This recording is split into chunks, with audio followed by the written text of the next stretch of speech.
bright. The beach is calling out my name. The waves are crashing gently, and the breeze is blowing through my hair. Summer vibe, it's so right. The feeling of freedom in the air. The days are long and lazy. Здравейте и от следващия ден. Ние днес решихме да дойдем на басейн, тъй като времето е много хубаво и много горещо. В момента се намираме на басейна в Вила Спаго. Тук идваме за първи път, като първи впечатления сме много доволни, тъй като е много чисто и много подредено. Самия басейн е доста голям, има много шезлонги за доста хора, като в момента няма толкова, тъй като е през седмицата и е понеделник. Другото, което искам да ви кажа е, преди малко отидох да си взема едно фрапе и две води. Цените тук са горе-долу нормални, като за две води и едно фрапе платих 13 лева. Самия вход през седмицата е 25 лева, а през уикенда мисля, че е около 30 на човек. Наистина е много чисто и много поддържано. Малко по-късно ще се включа, за да ви покажа и менюто за хранене, какво имат и на какви цени. Сега ви оставям, за да купувам малко, тъй като е страшно лева, и ще се включа малко по-късно.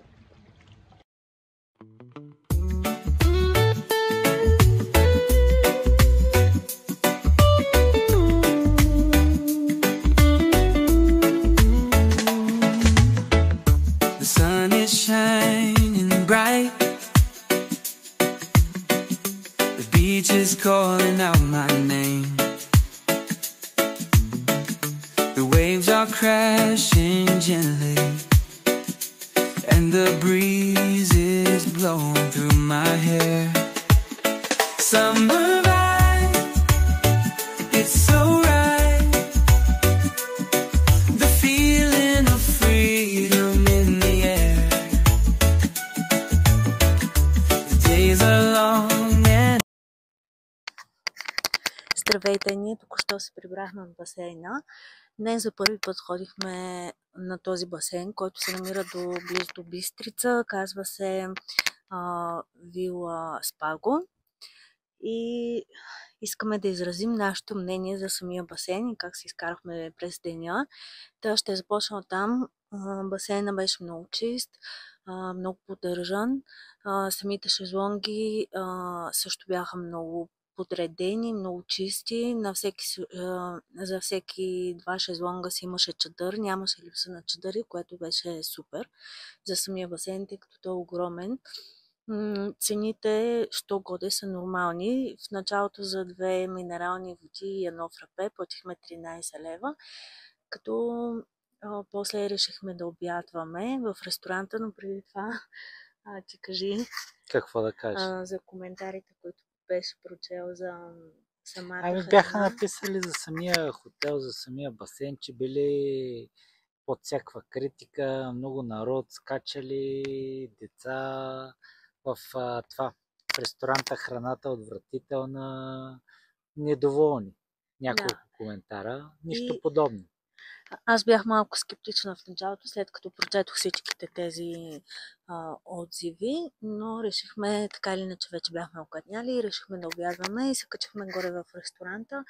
Менюто е доста разнообразно, като аз си поръчах една салата от зелена салата с козе сирене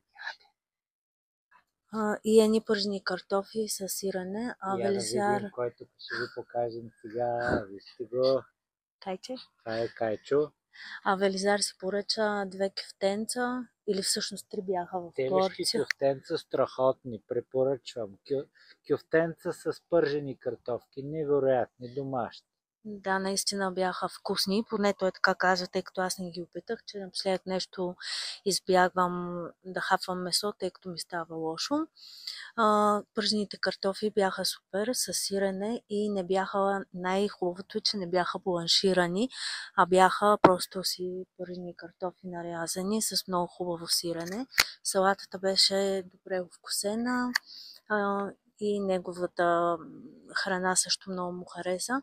Гледката е невероятна, тъй като самия басейн се намира в планината, с много чист въздух, голямо спокойствие, или поне днеска беше така, тъй като е понеделник, може би през уикенда най-вероятно ще е доста голяма лудница, че тогава може би ходят повече хора, повече деца, но днеска беше супер. За сметката, която платихме за обяда, беше 48 лева. Да, 50, нормално. Да, 50 лева, което е нормално, нали, за такова място. И общо взето е така. На нас много ни хареса, кухнята ни харесва, обслужването наистина беше много добро. Дори накрая, тъй като сме в планината и там малко времето е доста променливо и заваля дъжд, и спасителя и момчето, което събираше пари за входа, се погрижаха така да приберат всичките чадъри. И общо взето, наистина сме много доволни от обстановка, от басейн, от обслужване и всичко останало, и е наистина много чисто. И няма лудница там. Няма лудница през седмицата. Перфектно. Да, през седмицата наистина е много спокойно и много приятно. И решихме точно да отидем там, тъй като да избягаме малко от шума на града и от мръсния въздух, и там наистина си заслужава, препоръчваме го с две ръце. Това е от видеото ми. Надявам се да ви е харесало. Ако е така, абонирайте се за канала. До следващия път. Чао.